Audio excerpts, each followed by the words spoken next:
네, 시청자 여러분 그동안 편안하셨나요? 태월법사입니다. 한동안 카메라 앞에 안 앉아 있었더니 어색하네요. 지금 카메라를 보니까 제 얼굴이 살도 좀 쪄 보이고 살이 좀 찌긴 쪘어요. 많이 춥습니다. 어떻게들 지내십니까? 이 추위에 물론 뭐 이 날씨 때문에 춥기도 하고 이 세상의 환경 때문에 마음이 더 춥기도 하고 그렇죠. 오늘 음, 오늘이 문제가 아니라 참 이제 여러분께 뭔가 함께 소통을 하려고 준비는 하고 있었어요.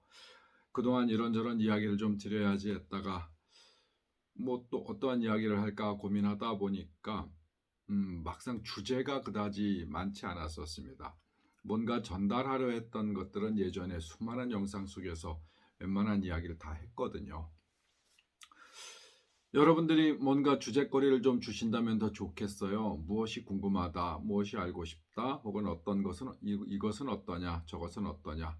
아니면 예전에 제가 올려놨던 영상 중에서 뭔 좀 아닌 것 같다, 이건 틀린 것 같다, 뭐 혹은 이러이러하다, 뭐 의견을 좀 조율해 주셔도 좋을 것 같아요. 그렇다고 막 욕하고 댓글에 이상한 거 쓰시고 이러시지 말고요. 뭔가 대화로 함께 할 수 있는 공부 차원에서 서로가 조금씩 이렇게 이건 내 것이 조금씩 섞여서 더 좋은 어떤 그런 공부가 될 수도 있는 부분들이 있잖아요.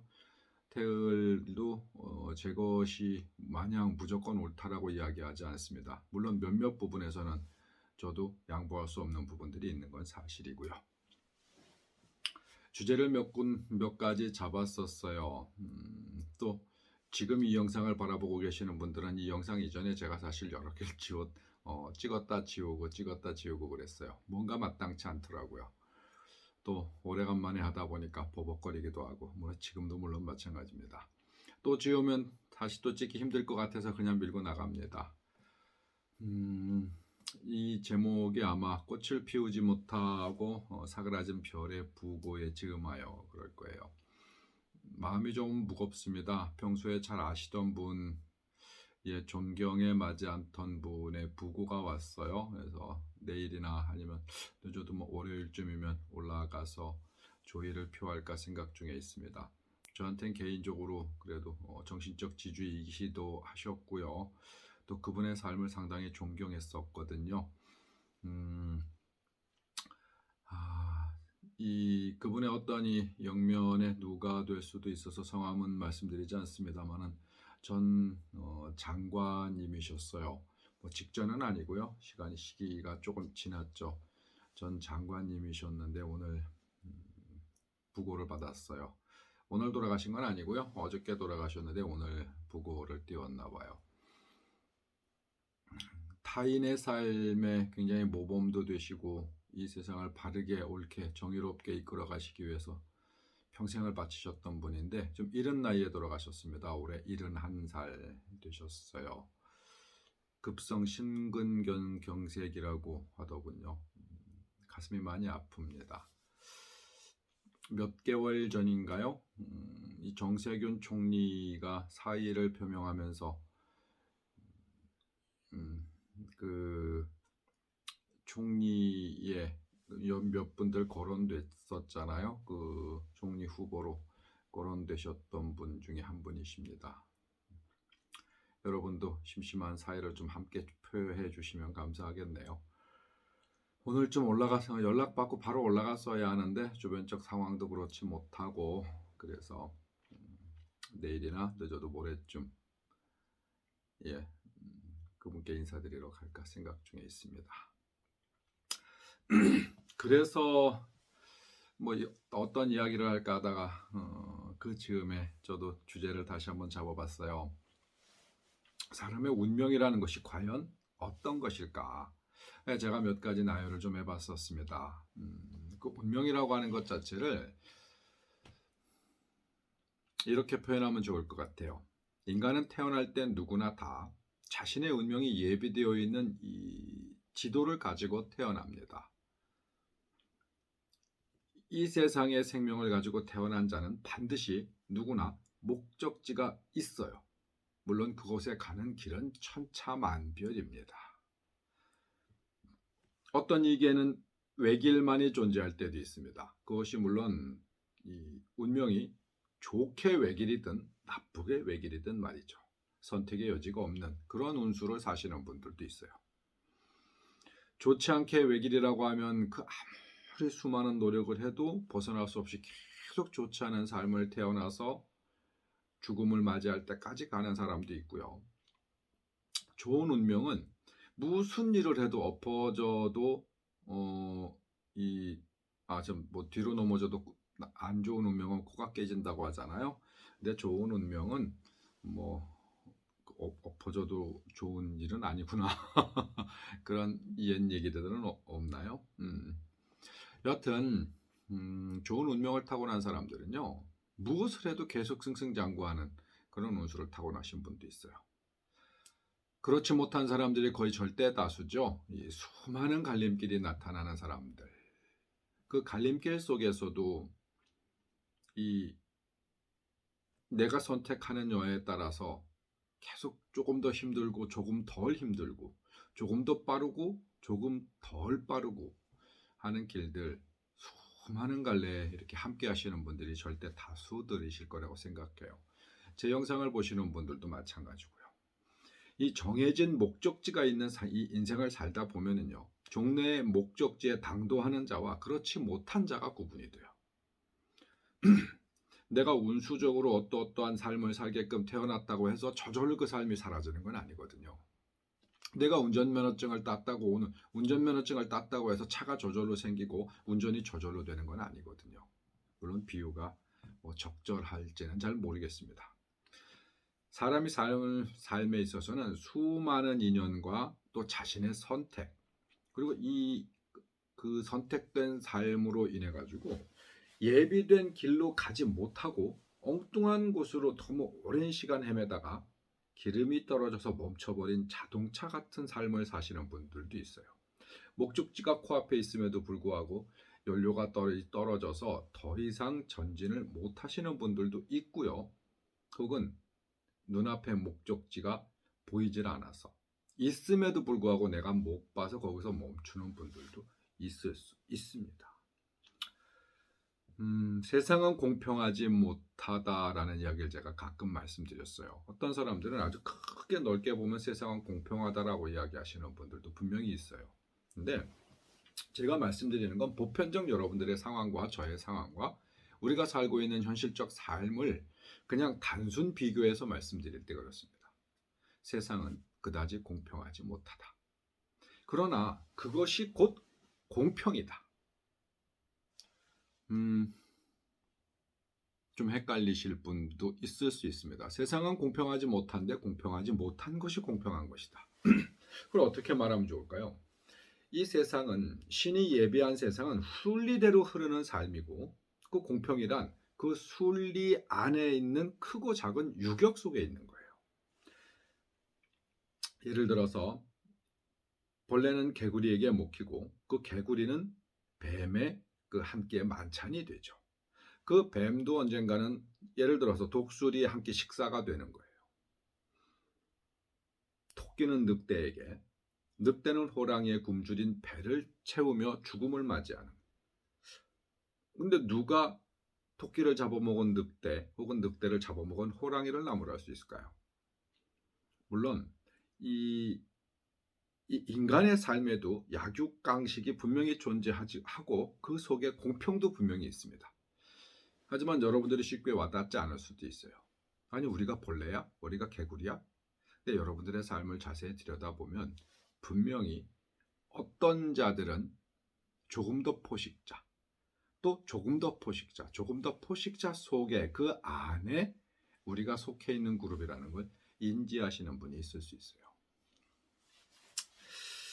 신은 인간 삶에 이 선악을 구분지은 게 아니에요. 제가 믿고 있는 또 여러분께 강론하고 있는 그 신의 존재 자체, 제가 신의 존재에 대한 이야기를 과거 영상 속에 꽤 깊이 있게 많이 이야기했었죠. 그 신은 권선징악에 대한 어떤 이런 가진 자들이나 높은 자들, 권력이 있는 자들 이런 자들이 보편적인 사람들을 좀 속된 표현을 하면 부려먹기 위해서 혹은 그들을 내 권력 휘하에 두기 위해서 쇠뇌하듯이 만들어 놨던 그런 어떤 이 옛날 이야기, 거기에 여러분들은 이 쇠뇌되어서 혹은 속해서 스스로를 그렇게 믿고 의지하시는 분들이 있을 수도 있습니다. 지금 제 이야기에 반론을 하시는 분들도 있을 수 있고요. 하지만 이 세상은 권선징악이 그렇게 눈앞에 뚜렷하게 나타나지 않아요. 과거생, 현생, 또 미래생, 수많은 생들을 복합적으로 같이 한눈에 보고 있다고 하면 얘기가 다를 수도 있죠. 과거의 손해는 올 생에 이렇게 무마할 수도 있고, 다음 생에 과거의 생의 어떤 손해를 만회할 수도 있고, 과거 생에 매우 풍족하고 널널하게 살았으면 현생에 조금 덜, 후생에는 좀 빈곤하게 살 수도 있는, 뭔가 기복이 이렇게 있는 듯 하지만 나중에 합쳐놓고 보면 똑같은 평균적 삶을 산다. 그것은 여러분들이 과거의 수많은 생들을 인지하고 현재의 생을 충분히 인지하고 미래의 생까지 충분히 내다본다고 하면 세상은 그것이 공평이고 공정이다 말할 수도 있습니다만, 우린 그렇지 못하죠. 아주 짧은 지금 앞날의 세상을 우리는 조금씩 들여다보고 살고 있고요. 현생에서도 내일 일, 모레 일, 한 달 일, 1년 후의 일들을 우리는 계획하며 살 뿐이지 그렇게 깊이 들여다보고 있지 못하죠. 그러면 짧은 현생의 삶을 살면서 과연 공정, 공평이라고 하는 걸 느낄 수 있을까요? 여러분과 저는 보편적 사람들, 그냥 우리가 이렇게 흔하게 살고 있는 세상 속에서 그 한도 내에 벗어나서는 개념을 갖기가 참 어렵습니다. 해서 세상은 공정하지 않다라고 말씀을 드리는 거예요. 이 신은 조금 아까 말씀드렸죠. 인간 삶에 있어서 선악을 구분짓는 어떤 그러한 존재가 아니라 균형을 맞추는, 균형을 조율하는 존재다. 신에게서 선과 악을 구분짓는 건 굉장히 우스운 일이에요. 여러분들도 생각해 보시면 100년 전, 500년 전, 1000년 전, 2000년 전, 수천 년 전 과거와 현재를 보면은요. 우리가 알고 있는 동서양에도 마찬가지고요. 서양도 여러 나라, 동양도 여러 나라에 따라서 그 나라의 규범과 규율이 달라요.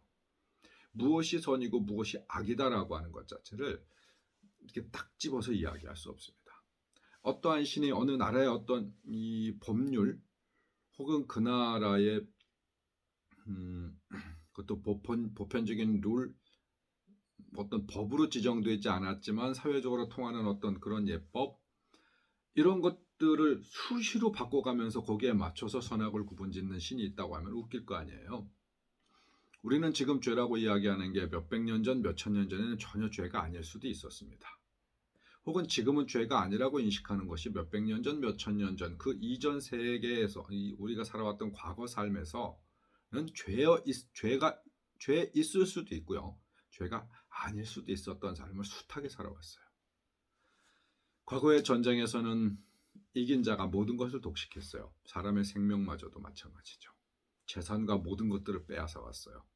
남의 여자도 가리지 않고 취했으며 어리고 늙고 남자, 여자 이런 것들에 대한 구분 없이 가진 자들은 그때 당시는 그것이 그들에게는 합법이라고 하면 그렇지만 누릴 수 있는 권리였었던 적도 있었습니다.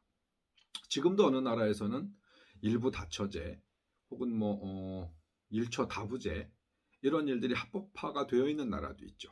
절대 안 되는 나라도 있습니다. 어떤 신이 그 수많은 것들을 두고서 과연 죄다 아니다를 구분해가면서 뭔가 베풀까요? 신은 그런 것에 구분지어져서 존재하는 어떤 그러한 룰을 만들질 않았어요. 인간들의 선택에 의해서 인간들이 공동체의 삶을 살면서 자기들이 필요한 룰과 법을 만들죠. 그 룰과 법을 만드는 데 있어서 심정적으로 가슴속으로, 그러니까 우리 스스로에게 양심이라 이야기하는 혹은 그 뭐라 그럴까 모르겠다, 좋은 편이 떠오르진 않아요. 그러니까 그들만이 가지고 있는 어떤 룰의 형평성을 보고 그들 가슴속에, 머릿속에, 마음속에 뭔가 좋지 않은 게 남으면 죄라고 이야기합니다. 인식하게 만들죠. 그리고 남지 않으면 죄가 아니다라고 만들기도 합니다. 부처님의 말씀을 들어보면 그게 조금 더 극명하게 드러나기도 하죠. 너에게 죄가 어디 있느냐? 그럼 가슴속에. 그럼 네 가슴속에 있는 죄를 꺼내나 봐라. 혹은 고뇌도 마찬가지죠. 아픔도 마찬가지고 슬픔도 마찬가지입니다. 꺼내나 봐라. 자, 꺼낼 수가 없죠. 그럼 그 없는 죄, 없는 아픔, 없는 슬픔을 가지고 넌 왜 이렇게 힘들어하니? 라는 경우들도 있습니다. 물론 다 그렇다라는 건 아니에요. 듣는 여러분들이 충분히 여과해서 이해하시고 소화하실 수 있으리라 생각하고 통틀어 말씀드리는 거예요. 현대 삶을 살면서 나는 내 인생에 내 삶이 그렇게 제대로 잘 이루어지지 않는다. 나는 이만큼 열심히 노력했는데도 그만큼의 성과가 없다. 그 노력이라고 하는 것 자체가 과거 영상에서도 이야기한 적이 있습니다만은 과연 옳게 바르게 했느냐가 중요한 거예요. 농경민족 사고방식 속에 살아왔던 우리들은 새벽부터 일찍 일어나서 하루 종일 열심히 땀 흘려 일하는 사람들을 열심히 산다라고 표현할 수 있습니다. 하지만 잘 산다고 표현할 수 있을까요? 어떤 자들은 남들이 보기엔 굉장히 게을러요. 머리도 부시시하고 밤에 실컷 눈 뜨고 있다가 낮에 실컷 자고 근데 그 사람의 삶을 보면 돈을 참 잘 벌고 있어요. 어떠한 삶을 사는지는 잘 모르겠습니다만 뭐 예술가들도 그럴 수 있고요. 뭐 노래하는 사람, 문학하는 사람, 그림 그리는 사람, 기타 등등. 근데 그들뿐만 아니죠. 현대 사회에서는요. 뭔가 개발하는 자, 뭔가 새로운 것들을 만들어 나가는 자, 보편적인 어떤 육체 노동이 아닌 쉽게 사연에서는 이런 표현들을 하죠. 몸으로 때우는 걸 노가다라고 하죠. 머리를 때우는 건 뇌가다라고도 합니다. 뇌가다 하는 사람들의 특징이 보편적인 사람들과 좀 다른 사고를 갖고 있어야 새로운 것들을 만들어내고 또 새로운 시각 속에서 새로운 생각 속에서 뭔가 더 나은 개발들을 하잖아요. 그들의 삶은 우리보다 조금 다르죠. 보편적인 삶들과 좀 다르죠. 근데 그들을 누가 게으르다고 하지 않습니다. 몸으로 때우는 사람, 비하하는 건 아닙니다만은 진짜로요. 노가다 하시는 분, 밖에 나가서 육체 노동을 하시는 분들은 새벽부터 일어나가지고 정말 힘들게 일해요. 근데 물론 열심히 산다라고 하지만 그 삶을 누군가 동경하지는 않습니다.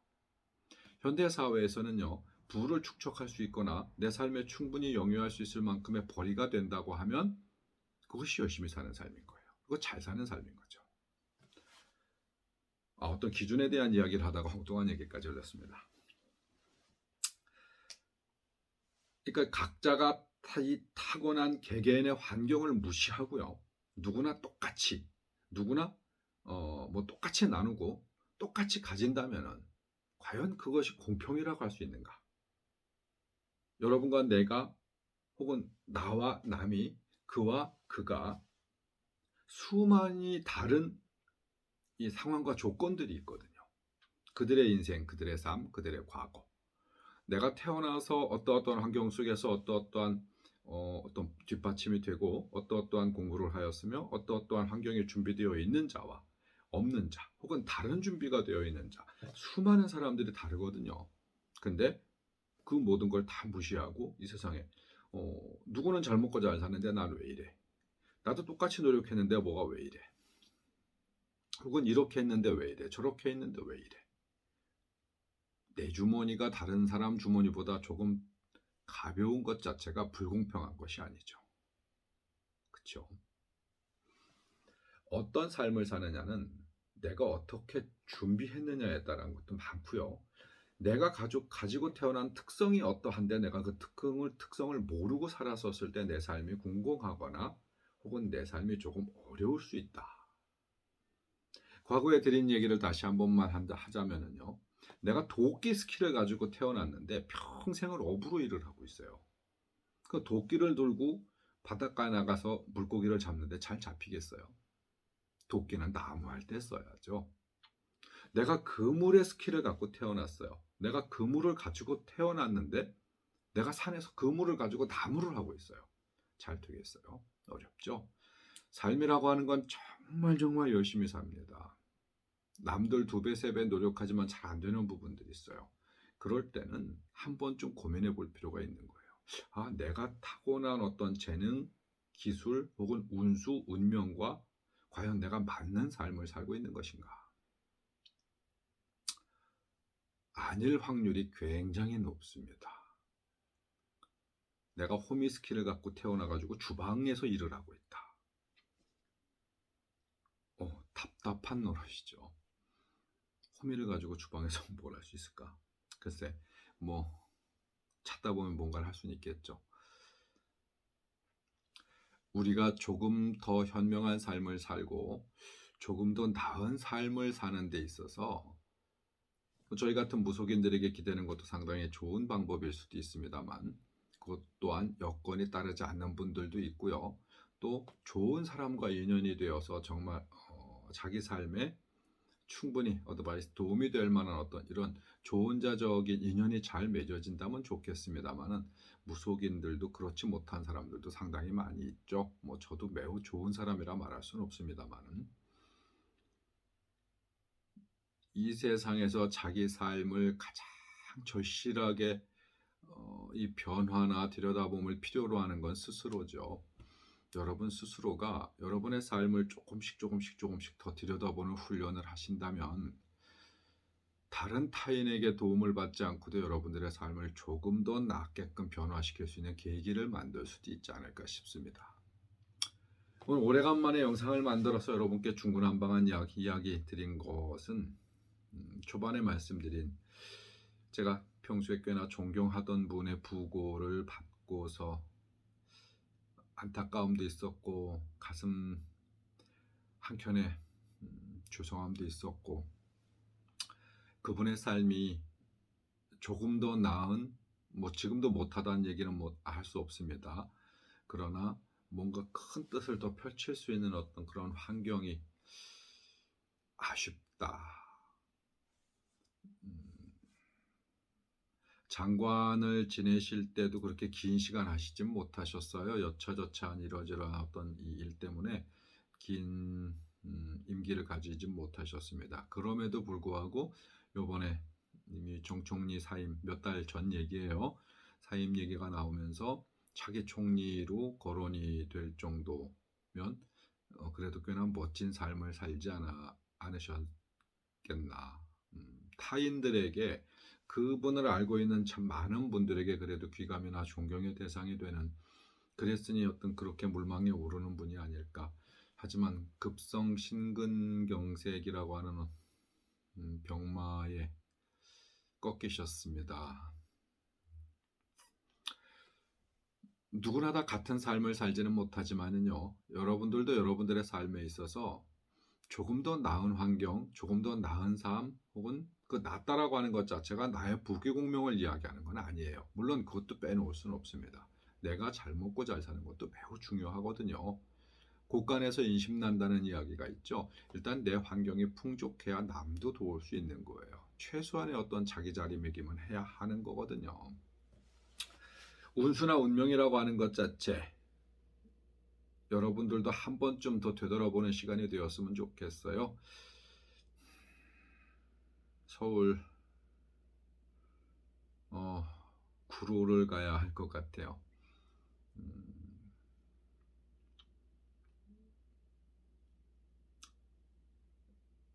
구로에 장례식장이 있다고 연락을 받았거든요. 제가 지금과 같은 삶이 아닌 다른 삶을 살 때도 그분께 도움을 좀 많이 받았습니다. 그 도움이라는 게 어떤 뭐 금전적 도움을 이야기하는 것은 아닙니다만, 그래도 저에게 정신적 어떤 버팀목, 혹은 제가 그분 책도 많이 내셨어요. 토정 이지암에 대한 책도 내셨고, 또 뭐 이런저런 위인들의 평전도 많이 내셨었고, 가끔씩 뵈면서 이 삶의 지표를 삼기도 하고, 그분의 삶이 상당히 존경스럽기 때문에 그 삶을 뒤에서 이렇게 바라보면서 제 나름대로의 어떤 힘도 얻고 그랬었던 분이셨는데, 너무 급작스러운 부고이다 보니까 머릿속이 상당히 복잡하기도 하고 그러네요. 그냥 핑계김에 여러분께 대을법사의 무당일기, 굉장히 머릿속이 좀 복잡해요. 정리되어 있지 않습니다. 근데 이것도 일기니까 여러분께 중구난방한 이야기로 잠시 인사드렸어요. 오늘이 지나면 다시 유튜브 여러분께 인사드리기로 마음먹었거든요. 이제 조금 더 정확한 이야기 혹은 좀 그럴듯한 타이틀 가지고 다시 여러분께 인사드릴게요. 그러니까 누군지는 여러분 잘 모르시겠지만 제 마음속에 보내드리는 꽃을 피우지 못하고 사그러진 별의 부고에 즈음하여의 주인공이 되시는 분께 마음속으로 여러분 함께 빌어주시면 감사하겠어요. 삼가 고인의 명복을 빕니다.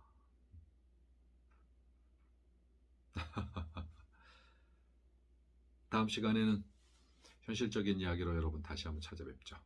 태율이었습니다. 많이 춥습니다. 건강에 유의하시고 또 뵙도록 하겠습니다.